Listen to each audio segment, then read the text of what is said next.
তোমার নাম কি? অতনু অধিকারী। অতনু অধিকারী। অধিকারী। তোমার বাড়ি কোথায়? সোদপুর মহেশপাতা। তা তুমি এই বেলঘরিয়া টিভি ট্রেনিং ইনস্টিটিউটে যে কি ট্রেনিং নিতে এসেছিলে? AC, fridge, washing machine.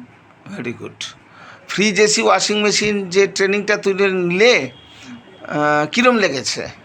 খুবই ভালো লেগেছে। এখানকার স্যার, দীপঙ্কর স্যার বেশিরভাগ তো আমাদেরকে হাতে ধরে ধরে সব কিছুই শিখিয়ে দিয়েছে। প্র্যাকটিক্যাল থিওরিটিক্যাল ক্লাসে কোনো অসুবিধা হয়নি? না না। Very good. তা তুমি কি নিজেকে মনে করছো এবারে স্বনির্ভর হতে পেরেছো? হ্যাঁ, এখন আমি নিজেকে স্বনির্ভর মনে করছি। গুড।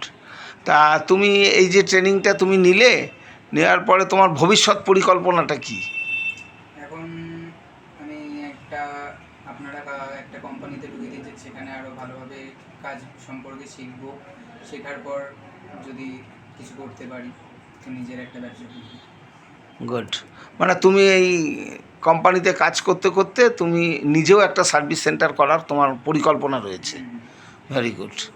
তা তোমার তাহলে এখন কোনো অসুবিধা হচ্ছে না? তুমি না না।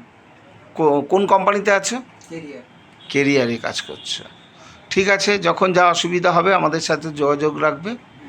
ওকে।